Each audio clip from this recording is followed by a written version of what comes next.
Hi, I'm Dr. Rajdeep. I'm a dermatologist and dermatosurgeon practicing at Charma, a skin, hair and nail clinic attached to Chirag Hospital in JP Nagar, Bangalore. So fungal infection is a very common infection that affects the skin. In fact, it's one of the commonest infections seen in a dermatology clinic.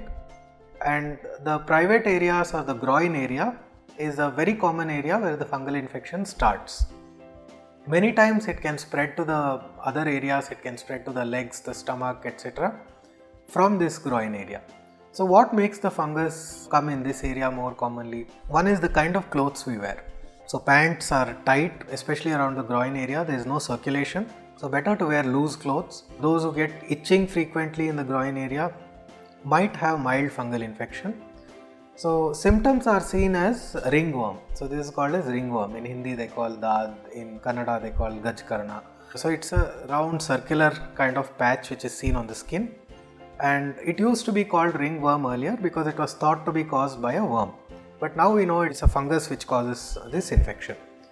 It can be treated with antifungals and keeping the area dry. So fungus comes in these areas because it has moisture, it has heat.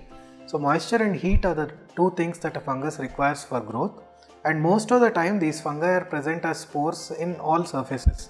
They are present everywhere outside in the dust, they are present when you are drying your clothes outside, or if somebody else in your family has an infection, it spreads to their clothes, to their towels, etc.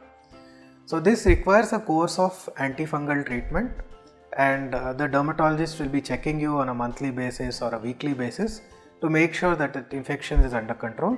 And once the treatment is complete, they'll ask you to stop the medication. So these days fungi are more resistant to antifungals, and they require sometimes long courses of antifungals. Up to 3 to 4 months of treatment may be needed. So maintain good hygiene, take bath every day, wash your undergarments in hot water if possible if you have fungal infection. Keep the area dry by using antifungal powders or some normal powder. Use clothes which are loose. As far as possible, don't wear tight undergarments, don't wear tight pants. Wear some loose, well-fitting clothes with ventilation. And at home, if possible, wear shorts or wear a lungi or something which gives good ventilation to your private areas. So these practices will help to reduce fungal infections. And always visit a dermatologist. Don't use over-the-counter creams. So many times some chemist or some friend will tell, why don't you use many creams which the chemist will give over the counter. Most of these creams will reduce the itching immediately because they contain steroids. Steroids will only worsen the condition in the long term, and by the time the patient comes to the doctor, the infection would have spread all over the body. So please avoid using these creams. Use it only for 4 to 5 days just to give you some temporary relief. Meanwhile, look for a dermatologist near you and visit them as soon as possible.